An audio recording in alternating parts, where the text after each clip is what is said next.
We are ready to give the report of the Bishop Election Committee and move to our Bible study. So I ask you to return to your seats. We are not voting in these next few minutes, but I will tell you what's going to happen, and then I'll let Pastor Norman fill in the blanks and tell you more about what's going to happen. So she will give the report of the committee and read the names of all those who received votes. The committee is in the process of contacting people that we know are not here and to see if they want to go on to the next ballot or not. And then after Pastor Norman has gone through the list, the microphones will be open for those who are present who are nominated to come forward and indicate that they accept the nomination. Those who do not come and accept the nomination, the committee will assume you do not want to move to the second ballot, and therefore if you are registered for the assembly and do not accept nomination, you will not go to the second ballot. I think I've said that correctly, but I'm going to ask Pastor Norman to read the results to you now and give the report and tell us more specifically how we will move forward. Pastor Norman. Sure, thank you again. So in sharing the names, I will read, it's quite a long list of names, so please save your response, whether congratulatory, clapping, or whatever, until the end. We had 280 voting members. 276 legal votes were cast. 4 invalid or illegal votes were cast. 75%, I will remind you, of legal votes cast is needed for an election.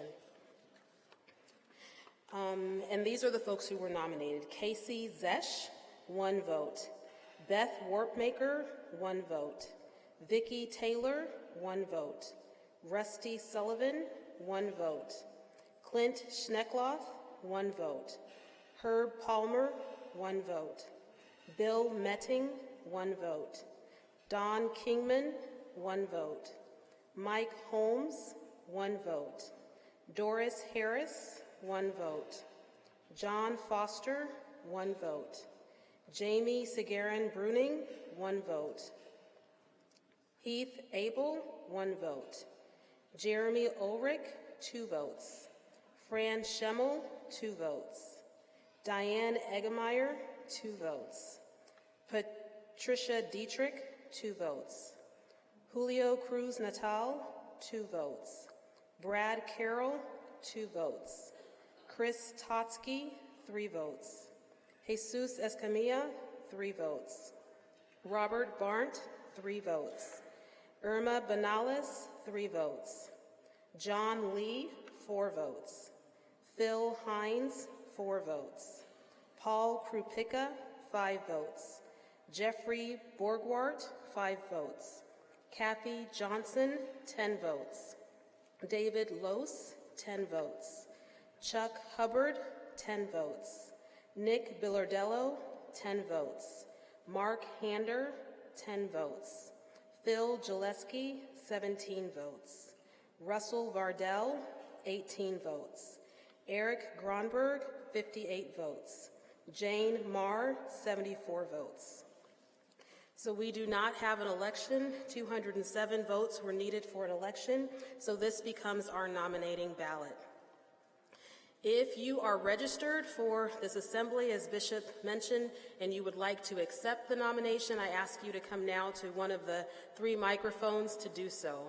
Those who do not come forward at this time, if you are registered and have not spoken, will not be contacted to ask for your acceptance and will not be moved forward to the second ballot.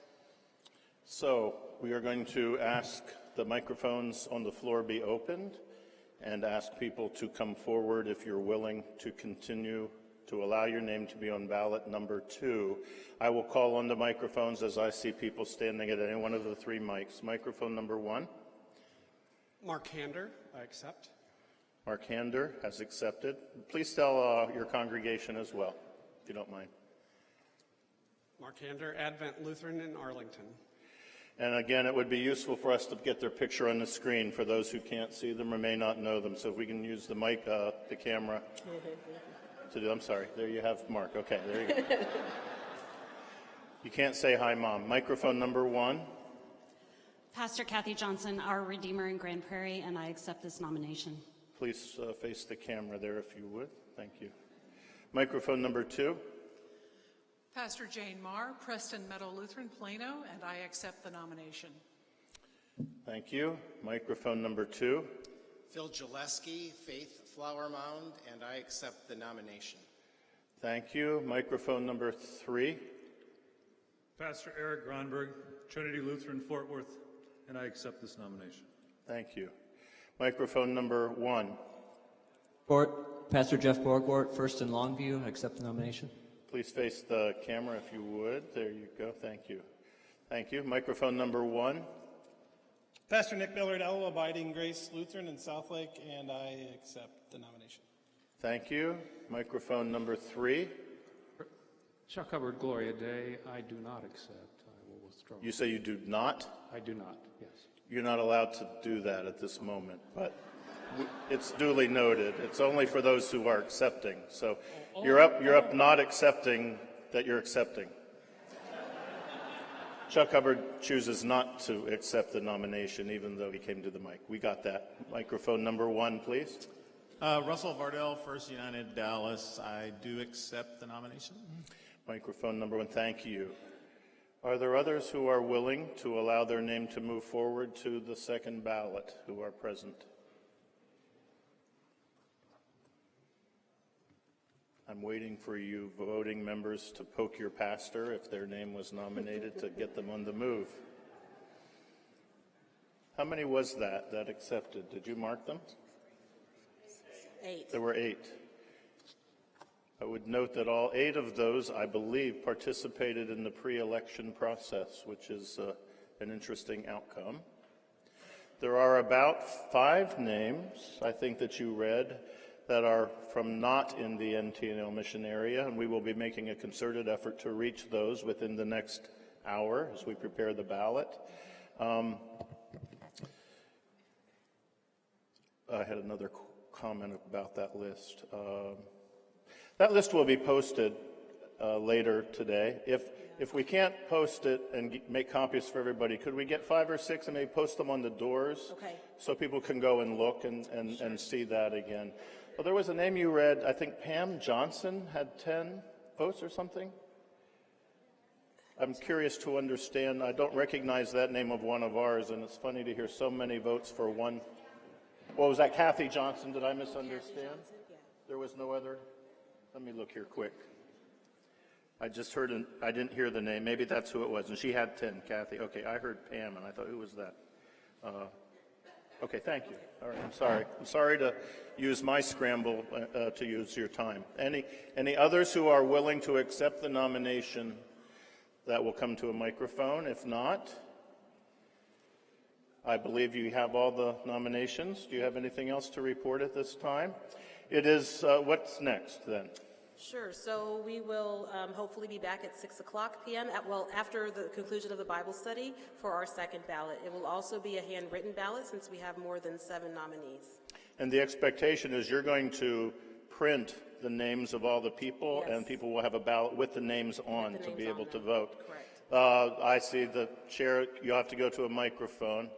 Clarify that for us if you would, so that we are all on the same page. I don't want to set up some microphone number 1, please. Okay.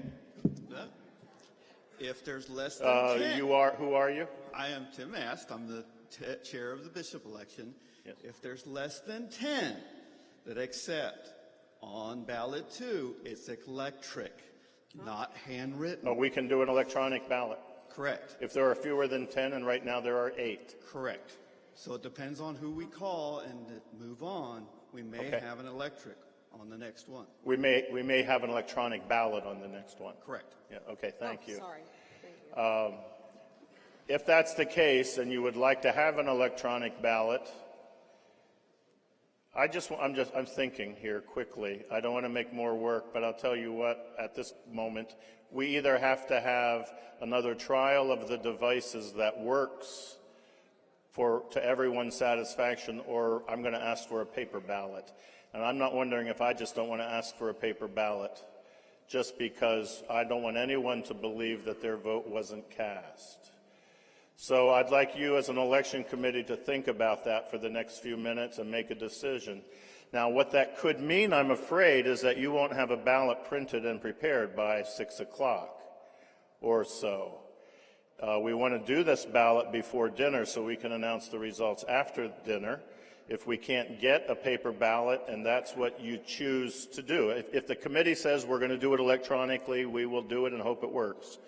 It is conceivable, I'm just saying this, it is conceivable we may ask the voting members to come back after the banquet to do the written ballot if that's what we have to do. I'm hoping we don't, but we may have to do, because we have to get the second ballot done tonight so that the 7 can speak tomorrow morning. Correct? I'm looking at Timothy Mast Yes. while I talk. Okay, so you're hearing what some of the options and concerns are. Microphone number 2. Hi. Point of clarification, Chris Farrow, McGregor, Zion. Yes. For those of us who are new and don't know who these people are, Yes. can we get some kind of a little note by their name so we can at least Google them, Facebook stalk them, whatever, so that we know kind of who we're looking at? Because for me, I'm new and I don't know who these people are. These people were all thus far in the pre-election process. I understand, and I'm looking to Jason. I'm not sure if he's in the room. Are we posting their vitas again on the website so people can read their vitas now? Not yet that I know of. Have you been given permission to do that by the Bishop Election Committee? No, they took down the part from their website this morning before the first ballot.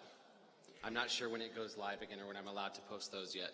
I'm looking to the chair of the Bishop Election Committee, Timothy. Is there any way that the vita for the 8 people who have agreed to go forward can be reposted to your website so people can read them? If Microphone. it helps, I do have it ready for the guide for at least the 10 who They have been posted for several months, so I think we have them. Microphone number 1, please. Timothy Mast. Timothy Mast, again, we were going to post the vitas after the top 7. We were not posting them until after the top 7. Why would we not be able to post all 8 vitas now? We can. I think we should. Okay. People now are wanting to know a little more about those who they're voting for. So if we can reactivate your website, is that where they would be? Yes. Just turn it back on. Is that the point? We can turn that back on for these 8. Would you be removing the vita of those few who have not gone forward and just leave the 8? That would be correct. Okay, so can we have that done within a half hour? Yes. Can you work with Jason to make sure that can be done as quickly as possible? Yes. Okay, so let me explain what we just got a commitment from the Bishop Election Committee that they will what they wanted to do so as not to make any assumptions is they closed the Bishop Election pre-site because those people were not nominated. So they closed it. You could come and vote for whomever. But they have vitas for all 8 of our people that have said they're going to go forward. They can reopen the site, which you can get to from the app. So I would trust I hope within a half hour, you can read those vita. Point of clarification? Yes, microphone 1. Yes, it will not be on the website. It will actually be in the app itself. I've got it ready to go in the guide. You I will just have put to them enable it. on the app. The vitas will be in the app. Okay. So we're going to go to Bible study now in just a few moments. Perhaps during the Bible study it will become live. At least by the end of the Bible study, I'll confirm with you where you can read those vita before we take our second ballot. One moment, please.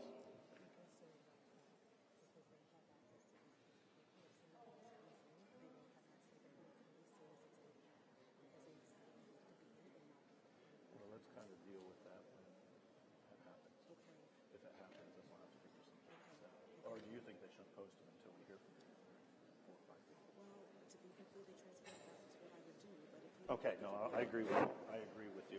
Okay, Pastor Norman has expressed the concern that of the 4 or 5 other people from outside of our area, if they're willing to move forward, it would not be fair to have 8 vitas available, but not their vita. So what we want to accomplish first for the committee, Timothy, I'm looking at you, is find out if any of them are willing to move forward. If they are, we won't post any vita till we can post all the vita of those who will be in the second ballot. Hopefully, those people have been already pre-warned and have a vita that they can submit immediately, but that's going to be up to you. And that may be a reason that we'll postpone the second ballot till after the banquet or something. We'll see what happens. I'm going to rub Martin Luther's head here and trust that Martin's going to get us through this. He knows how. He's going to have a bald spot up here before this assembly is over. Thank you, Pastor Norman, for your report and the Bishop Election Committee. We want to be as fair and transparent as possible. Our theme, To the Ends of the Earth, is a theme that comes out of Scripture around the Great Commission of our Lord Jesus Christ.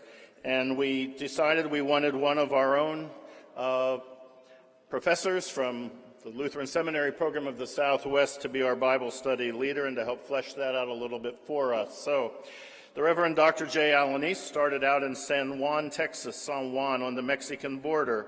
Jay is a second-generation Lutheran whose professional life included working as an international auditor and accountant, practicing law in South Texas, serving as a pastor in San Antonio, and now serving as the director of the Lutheran Seminary Program in the Southwest in Austin, Texas. Jay joined the staff of LSPS in January of 2000.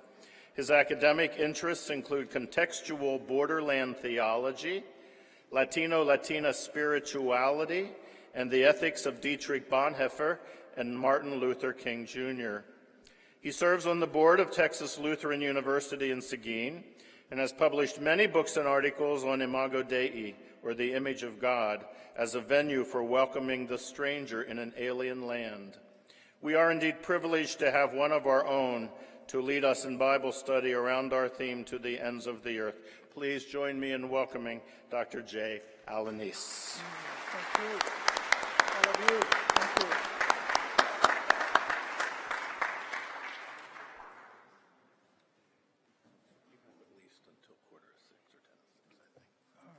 Thank you. Thank you, Bishop. Buenas tardes, Missionary Assembly. It's good to be here this afternoon. I want to take this opportunity to thank Bishop Kevin and Pastor Mark Hander, who on behalf of the Planning Committee extended the invitation for me to be here with you this afternoon. It's a joy and a privilege. Muchas gracias. I want to start by responding to a comment that Bishop made earlier today about not being able to take you to Jerusalem. And so, Bishop, if you cannot take your people to Jerusalem, Jerusalem will come to you. Because Austin is often confused with Jerusalem in some parts of Texas. So I'd like to start also by telling you a story. I'm from South Texas. As Bishop pointed out, San Juan is in the Rio Grande Valley, born and raised about 20 miles from the U.S.-Mexico border. We have a story to tell down there. You may have heard me tell it on another occasion. You know, we've suffered a drought during the past few years. It's been raining a lot these days, so I think we're out of it in central Texas. But during that drought, those were lean years, and this cat was really hungry and looking for food, and he was in an alley, and he saw a mouse that looked very attractive to him, and so he took off after the mouse. The mouse ran and hid in a hollowed-out tree branch that was lying in the alley, hiding from the cat. The cat goes to the branch and starts clawing it and meowing, trying to coax the mouse out of the branch. After a while, the mouse hears a dog barking in the distance. He doesn't hear the cat meowing anymore. So he figures, well, the dog must have chased him away. It's safe to come out. So the mouse comes out of the hollowed-out branch. The cat catches him with a paw, throws him up in the air, and tells him, "You see, little mouse, during hard economic times, it pays to be bilingual."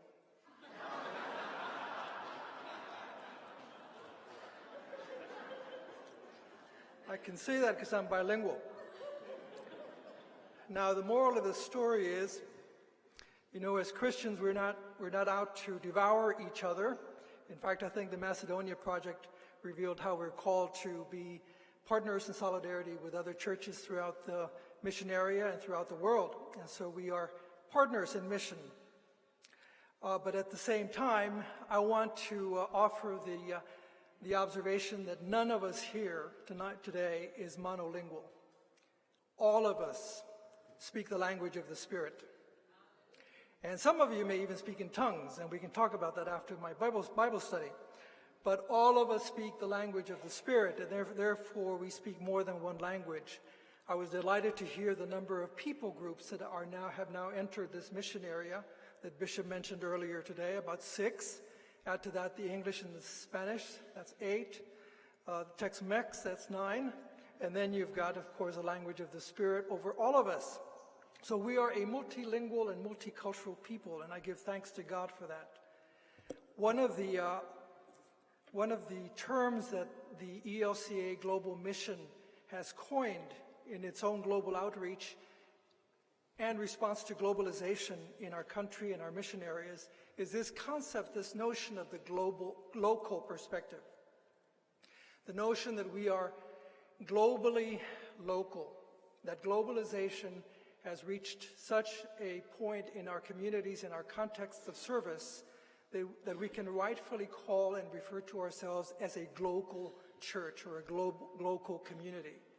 The world has come to us. As the bishop mentioned earlier, the ends of the earth have come to us, and we are also now the ends of the earth reaching out to the world that is now all around us, the diversity that is all around us. Globalization is in our backyards and in our front doors of our church doors. And that is good news.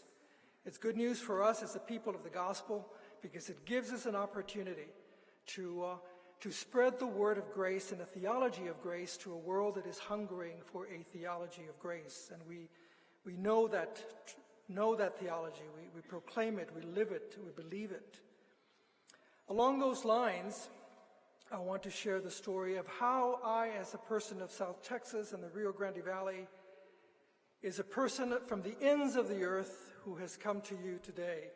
So I have to share this piece of wonderful serendipity information that I learned in January by a chance conversation that I was having with Pastor Mark Hender at the Trisynodical Alumni Dinner, when he referred to his great-grandfather who had been a missioner in South Texas in the 1920s.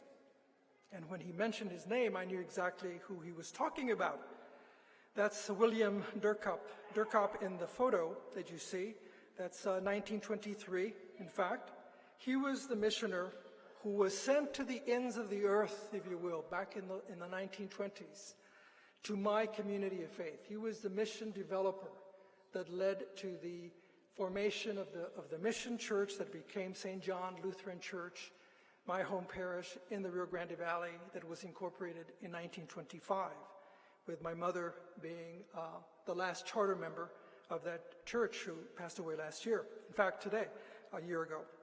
So William Durkop was one of those who was sent to go and make disciples of those peoples along the U.S.-Mexico border that was very much a frontier 100 years ago. And I know that for a fact because that was the time when my family, my father and my grandparents from both sides, crossed over from Mexico into the South Texas, fleeing the Mexican Revolution. And we have photos of that era because my family was involved in the clearing of the land of the brush country that was South Texas. We have photos of that era, and it was a frontier. William Durkop reached out to my community of faith, the Mexican-American people, and that photo is a photo of the first baptism of the first Mexican-American baptized by a Lutheran pastor in South Texas in 1923. His name was Jesus Cantu, a 6-year-old, and the baptism took place in his home, and that's probably what you're seeing there, in a wash tub that was turned over and made into an altar and table where that became the worship center in the home and where he was baptized. So Mark and I share spiritual ancestry, if you will. So this is a 100-year-old story of how when we communicate the faith and go to the far reaches of our communities of faith, someone 100 years from now will come back and tell that story. So it's great joy for me to be able to do that today. So the Great Commission this gospel text that we are referring to today, we all know, started out with the Jesus movement. You have been to Samaria. I know it during one of your assemblies. The idea was to go out. We know the story full well. And of course, we also know that the gospel went south. It not only went north. We know all about St. Paul's missionary journeys all throughout the known world, Greece and beyond. Sometimes we tend to forget that it also went south, and that's kind of a perspective that I want to bring to you today. We hear the story of Philip, who has the encounter with the Ethiopian eunuch, and of course that message travels down to Ethiopia. And I am delighted to know that you have reached out in this companion synod relationship with the Evangelical Lutheran Church of Sierra Leone. So you know all about sending, and you also know about receiving, because I believe there are folks here who have very close ties to Sierra Leone, such as Cheryl Walenta and her marriage, and others who are coming from that part of the world to us, to the far reaches of the earth. That's what we represent for many who are coming from all over the world to us. So you already are doing this work. You already are doing the work of the Great Commission. And I want to lift that up for you today and celebrate it. So, when we hear the text in Matthew 28 of the Great Commission, go and make disciples of all nations, baptizing them in the name of the Father, Son, and Holy Spirit, and teaching them to obey everything that I have commanded you. When we speak of baptism, I like the way Latino culture understands it, and I know you do as well. But within my context and frame of mind, we like to think of it as amistad, as friendship with God. It's, of course, an act of reconciliation. It's a ritual of forgiveness of sins. But it's more than that. It's really about amistad. It's about friendship with God. And that's why we can refer to God as un amigo or una amiga, as a friend, someone who knows us intimately. I think that's a concept that I want us to promote even more so as we baptize our children and adults, and as we receive folks from all over the world to the far reaches of their world, our contexts of ministry. Baptism represents amistad, especially as a new people in a new world, in a new context, as strangers, if you will. They need to hear the term amistad, friendship. So go into all the world and make friends on behalf of God. Sean amigos, in the name of God, en el nombre de Dios. So in this Great Commission, my colleague, New Testament scholar Ray Pickett, likes to point out that we sometimes forget or don't pay attention to that phrase in the Great Commission, teaching them to obey everything that I have commanded you. Okay, that's just as important as the go and baptize. Okay, we want to teach everyone who becomes a disciple of Christ to obey everything that Christ has commanded us.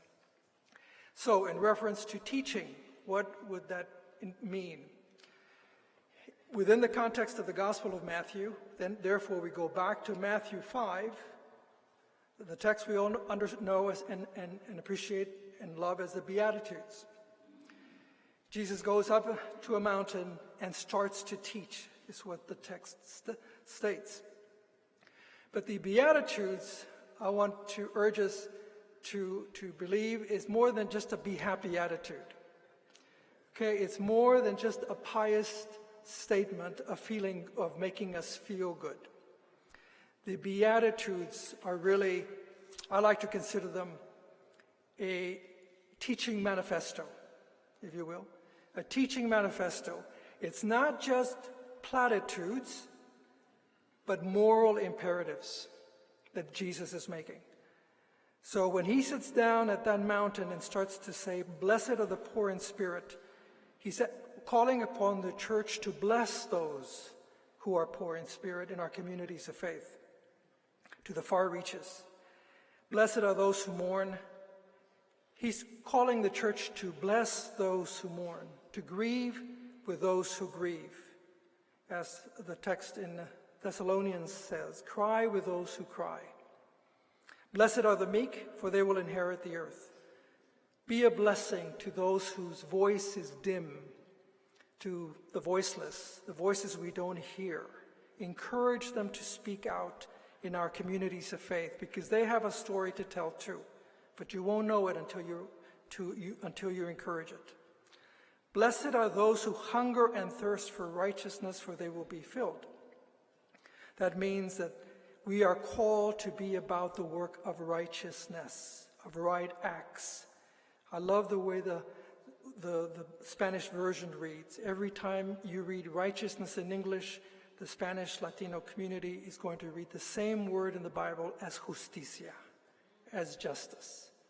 Okay, we never hear righteousness or some other word, it's justicia. Blessed are those who hunger and thirst for justicia, for they will be filled. In other words, we are being called to act and promote acts of justice in our world, in our local communities and throughout the world. Blessed are the merciful, for they will receive mercy. Be about extending the mercy of God to your communities of faith. Blessed are the pure in heart, for they will see God. Recognize those voices, those eyes that see God, that offer us different visions and dreams in our community.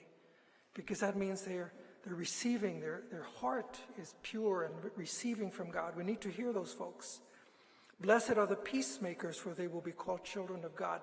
Be about the business of making peace with your neighbors. Blessed are those who are persecuted for righteousness, for theirs is the kingdom of heaven.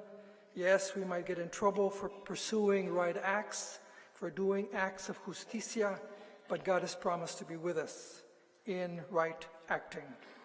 And if you do all of these things, Jesus is teaching them in the Great Commission, therefore you will be salt and light. Those are the verses that immediately follow the Beatitudes. You are the salt of the earth. You are the light of the world. Okay, you do that, and that's who you become. Salt and light.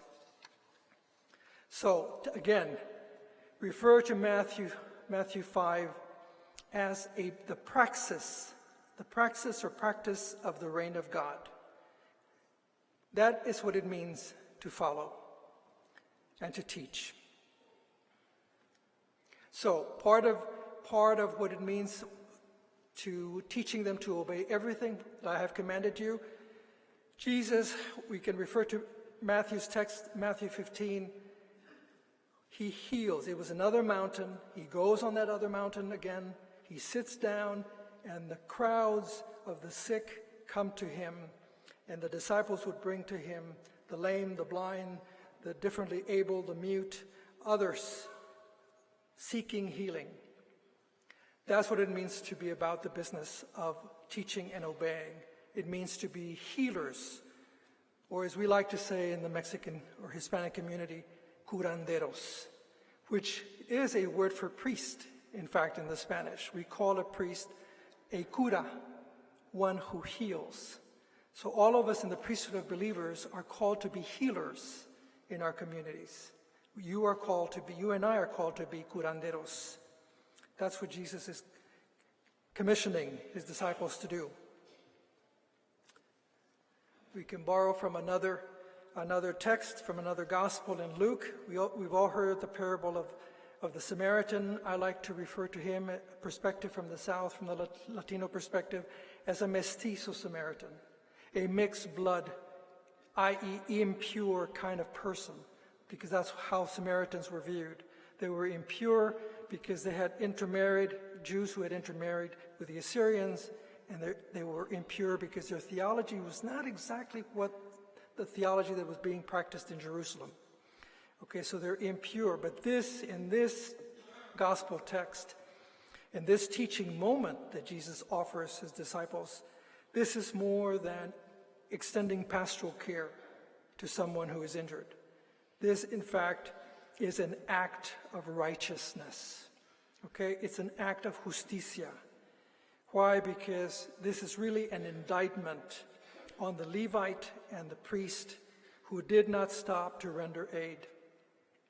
So when the Good Samaritan, the outsider, the impure person, the one who is not exactly of the community, comes and does this act, he is actually correcting an injustice of the community. He's offering a communal corrective, okay, to injustice. This is what Amistad looks like in the reign of God. When the one you least expect offers an act of righteousness, take note. Another perspective is that of La Mestiza. La Mestiza at the well, from the Gospel of John. Why is she a Mestiza? Again, she's a Samaritan.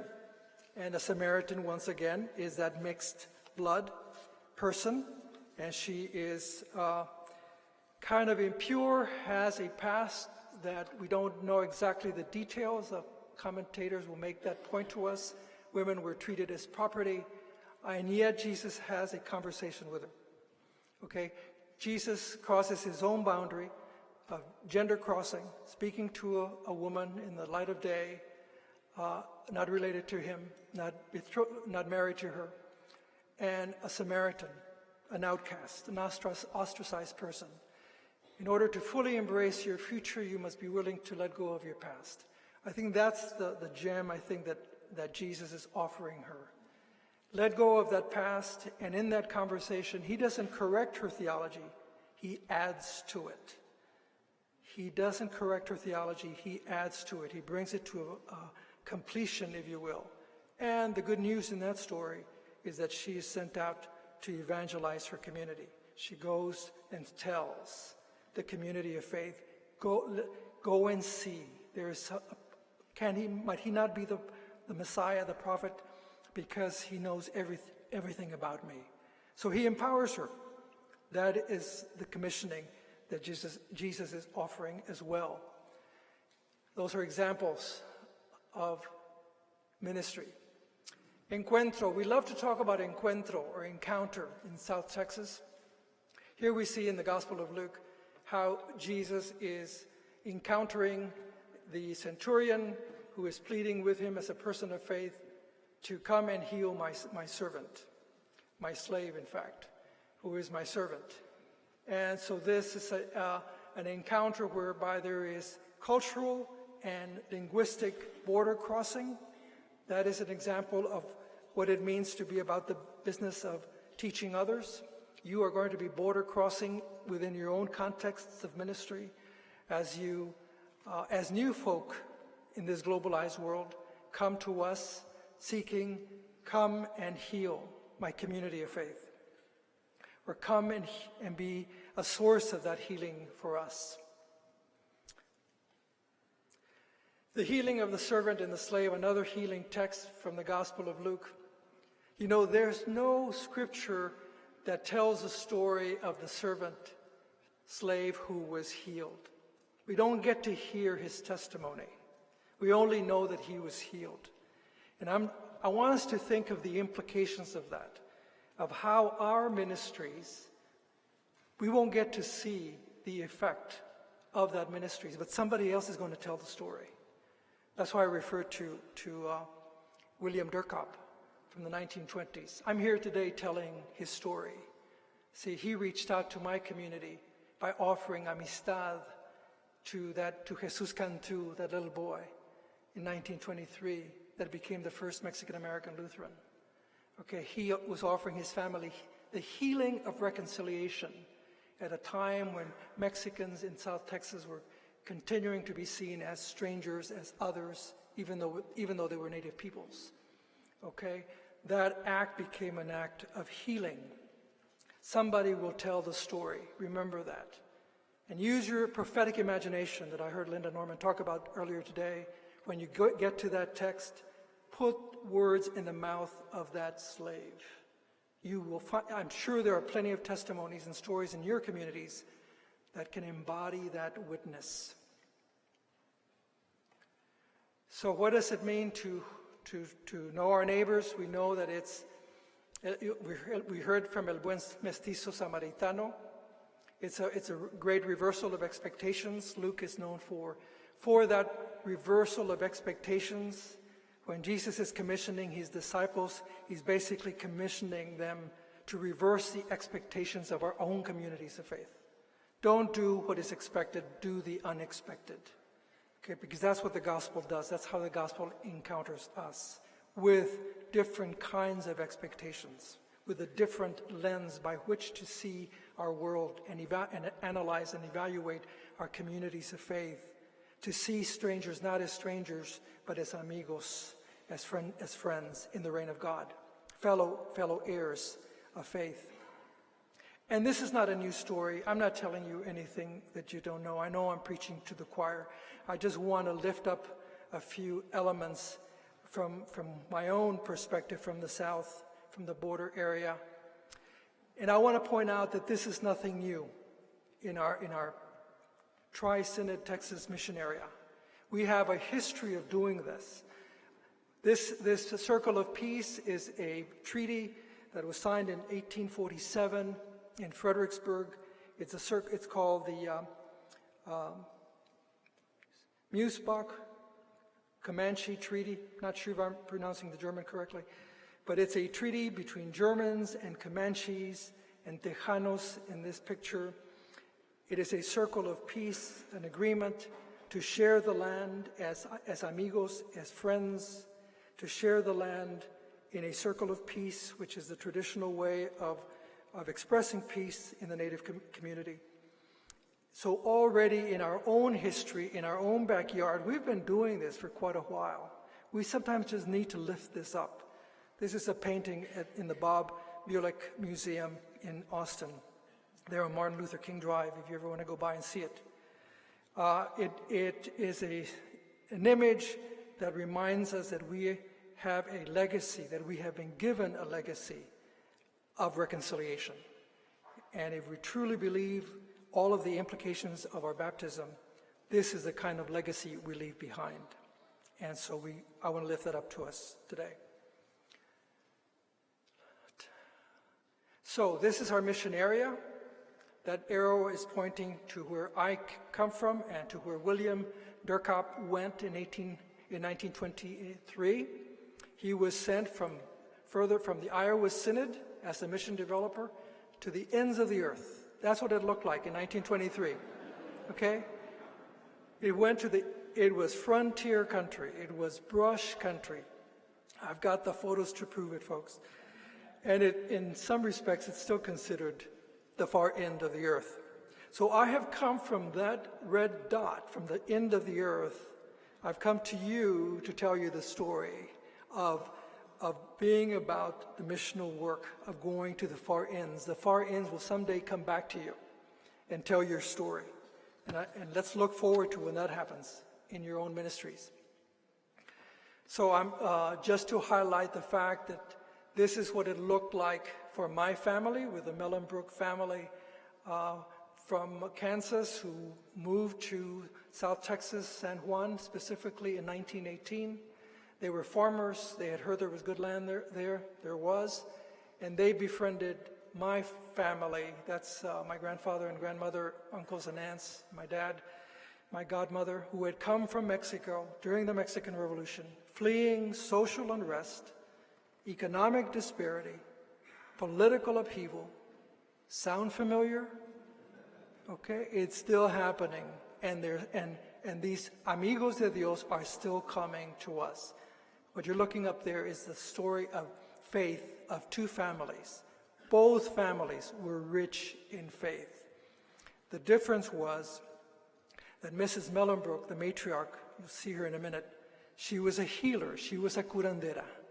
She reached out to my family in 1918 during the Spanish flu pandemic and brought healing remedies to countless Mexican Americans in South Texas, including my mother's family. My mother told me this story many times, firsthand. She was 5 years old. She was the only one not sick. She would take a glass of water to everyone in the family. And Mrs. Mellenbruch would come in with her kerosene lamp, into the home at night, 1918, okay, to bring her home remedy. She did that to my mother's family. She did it to countless other families in the community. Be a healer. So when Jesus commissions and gives a great commission, he's saying, go and heal. Heal those differences that are out there, people needing healing. They extended grace to us. So, of course, my family, my godmother, my grandparents, my dad, and the Mellenbruch family, and I am still in touch with them, with her grandchildren are members of my home church in Austin, St. John, and at the 75th anniversary, a month or two ago, I preached. They were there. Julia Mellenbruch, at the age of 100, who was the daughter-in-law of Irene Mellenbruch, was present. Okay, we were very good friends. So 100 years later, I am with the Mellenbruch family, proclaiming 100 years worth of missional legacy of Amistad, of friendship, because families were able to cross their own cultural and linguistic worldview and borders to reach out to heal my familia. Powerful. And I got the blessing of being able to live it out and tell the story. So Laura Mellenbruch, there's a painting in our fellowship hall in South Texas. The nameplate reads, Laura Mellenbruch, Mother of Mexican Missions. Okay? There's a living witness there, continuing to tell the story through that painting in our fellowship hall. So what did Irene, her daughter, I got to meet Irene in the 1990s when I was a pastor in San Antonio. She was in her 90s. She was in a nursing home full of piss and vinegar, I'm telling you. She was a beautifully charismatic woman who majored in Spanish and was fluent Spanish. We spoke in Spanish, and I asked her what it was like back then. She told me the whole story. That's her. I don't have a laser to point to her, but that's her on the right with all these Mexican children in South Texas, living out that text of Ephesians 2:14. For he is our peace. He has made us into one, broken down the dividing wall, the hostility between us. She was about the business of tearing down walls and building bridges. Okay? That's what Jesus is commissioning us to do in Matthew 28. Go and tear down walls, no matter how high those fences look, those walls look between nations. The gospel compels us to break them down in the name of Amistad, in the name of God's friendship with all of one single humanity. That's what she taught us. That's what Irene taught us, and that's what I continue to teach others. There's a family, Irene standing next to her mother, Laura, in San Juan, quite a few years ago.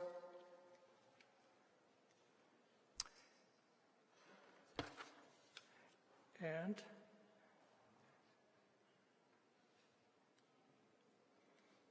I go back to making disciples then and now.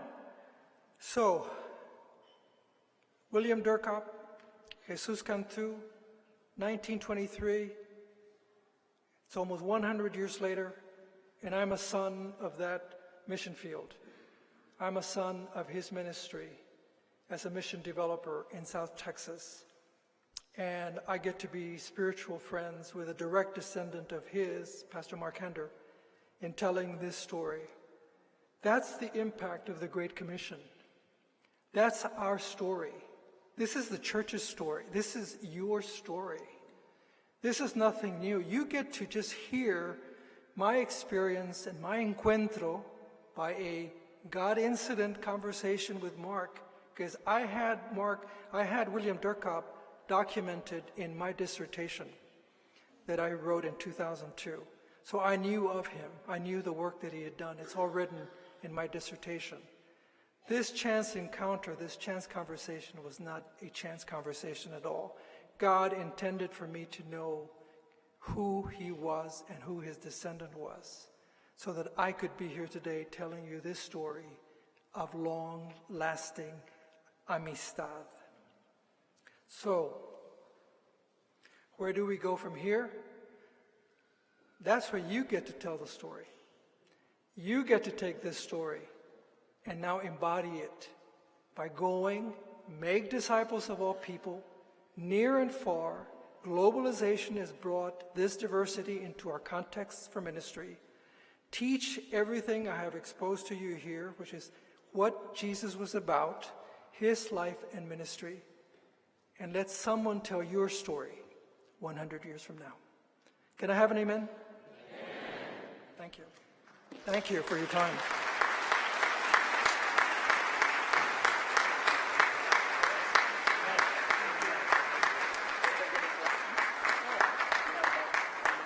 I have 10 minutes in case someone has questions for me. Don't make them difficult, please. Yeah, sure. Thank you, Dr. Alanis. We appreciate your helping us think through this and to move forward a little bit. Opportunities to ask a couple questions. We have about 10 minutes. I'm told the printed ballots that we'll be using will be available for us at that time. So I didn't ask them if they're going to be Vitas to see. I'm going to text them back in a minute and find out. Any conversation you'd like to have with Dr. Alanis as a result of his presentation? Is this too big of a forum to go to a mic? You going to a mic? Yeah, here comes somebody from microphone number 1. Mark Hander. Thank you, Dr. Alanis, for lifting up my family who prayed me into the ministry and prayed me into our relationship. I did not know you were speaking this way today. So for those who've asked me at my table, I did not know this, the direction. I'm filled with tears for the gift that you've given, so thank you. You're welcome. Thank you. And Mark, I just want to continue to say, in the words of your great-grandfather, si se puede. Thank you. Okay, microphone number 2. Pastor Benita Knox, Trinity, Clovis, New Mexico. Just a point of clarification for me. This is the second time I've heard this story, and it's just absolutely remarkable. A clarification for me. Did I understand that Laura's family came from Kansas? If so, where? I couldn't be able to tell you that. Okay. I know they had lived in other places in the Northeast, and Laura had lived in Nevada. Her father had lived in Nevada, so they were there for a while, but eventually they had a farm in Kansas. But I can find that out because I know the family. Okay. And also then, just to lift up, I think it's time that we consider that it's time for a movie or a documentary about this. Wonderful. Thank you. I'll follow up on that idea. Thank you. Very good. Thank you. Microphone number 1. Nancy Zalisko, Grace Lutheran. The Musbach and Durkoff names are names I grew up with. They were contemporaries of my grandfather, and they were from Fredericksburg. So it's a small world. It is. It's a small church. Which Grace Lutheran Church? Abilene? Abilene, thank you. All right. Are you going to a microphone? Microphone number 1. Kathy Johnson, Our Redeemer in Grand Prairie.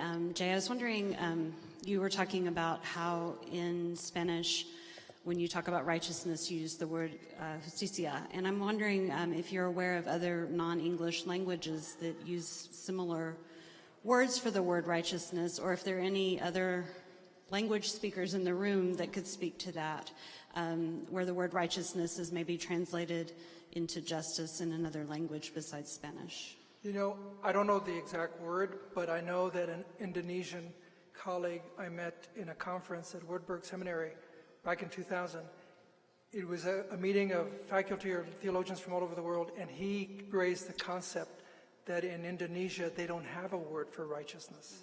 So it was very difficult to therefore they used symbols of the Indonesian culture to convey that thought. But it's a good question. I don't know. I'll have to investigate and find out how other cultures are translating that word. But I do recall that incident of Indonesia trying to explain to the Western theologians what it might look like, literally, visually, in symbolic representation because of that exchange. Thank you. Okay. Any other comments? I see someone going to microphone number 3. I was thinking about the same thing. I'm Kendra Moan, Trinity Fort Worth, and I've taken Greek a couple times now. I've had to take Greek. So I was thinking about dikaiosune and the Greek word and how it has this sense of being sort of made right, to be justified, to be put right with. And I was wondering about the implications. In English, we often will then to be made righteous. And I was wondering if you might talk a little bit more about how you think what the difference is when we talk about being made right, but we use the word justice in English. You know, what does that do to the conversation?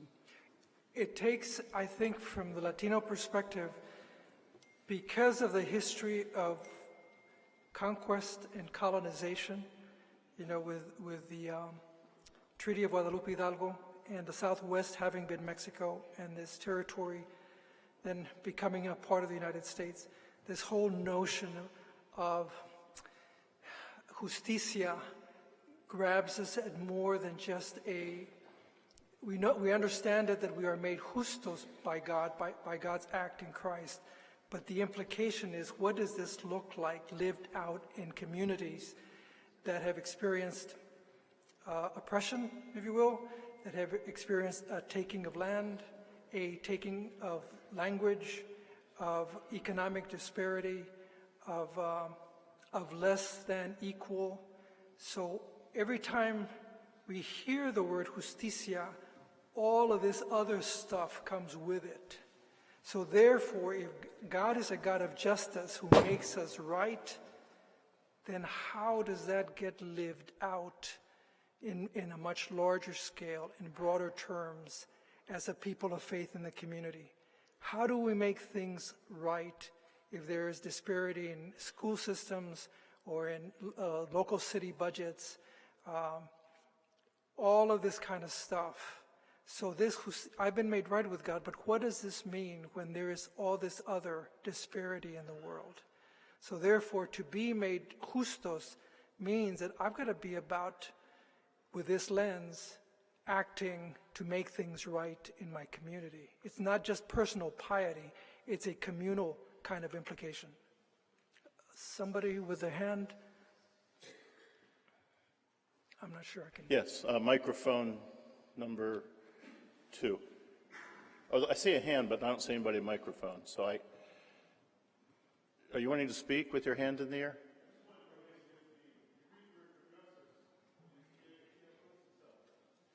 I'm sorry, could someone take a microphone back to him for that? And I'll recognize microphone number 2, please. Clarence Smith from ELCA Church-wide Church Council. Thank you for your fascinating story, Dr. Alanis. So I am very much interested in your use of the term mestizo, mestiza to refer to the Samaritans in the New Testament. And we have many examples in history where mestizos who are able to bridge cultures, cross-cultural experiences, have become agents of change. For example, Squanto in the Pilgrim story, Sacagawea in the Lewis and Clark story. So I'm just wondering if you have any comments about that role then of mestizos, mestizas as agents of change. Well, you know, the late theologian Virgilio Elizondo wrote, extensively. That was his primary dissertation concept that he really brought to light in the context of Jesus as a mestizo Jew, as somebody who was coming from the borderlands of Galilee, of Africa, Asia, and Europe, and therefore his bloodlines would have to be mixed, and whatever impurity looked like, more than likely, he would have been considered impure. But it's a lens, if you will. This mestizaje is a theological concept that Virgilio has taught us to use as a lens by which to view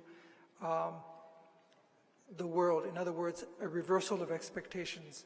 Those who are cast out are the ones that become primary moral agents or have moral agency. I'm thinking of Cesar Chavez and the Farm Laborers Union and all, those folks that you don't consider in the center of power are the ones that God uses to reverse expectations, more or less along those lines. Okay, thank you. Did we get that Greek word fleshed out at microphone 3, or did you want to let it go? The microphone right here, microphone 3. Would like to hear what you had to offer.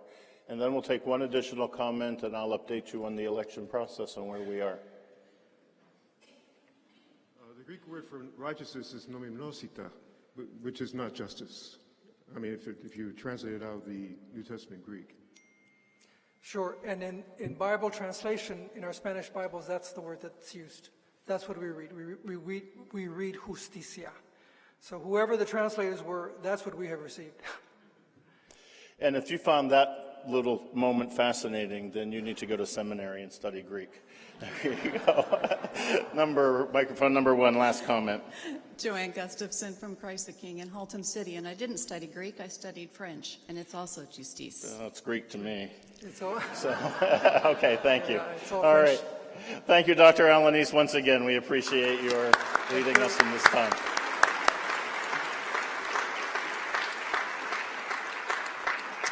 All right, Pastor Norman has given me the permission to update you on where we stand. There are no additional nominees who have accepted the nomination. Attempts have been made to reach all of them, and some have been reached and a few have not returned phone calls. So the nominating committee, according to our rules, is preparing a ballot with the 8 names of those who accepted the nomination here in the room. They are now posted on the app, and let me tell you how to find them so you can review them. And they're taking a few minutes to prepare the ballots, and so you can review the vita while they're preparing the ballots and decide who it is that you would like to cast your ballot for. My sense is you'd prefer to do that than break for dinner and come back later and cast the ballot. Am I correct about that? That's what I thought, because you all want to get to bed earlier without coming back. So if you go to the app and open it up, you will go to the tab called Elections, and then you will have 2 choices. Go to Bishop Election, and then the very first one, at least on mine, says Bishop-Elect Nominees. Okay?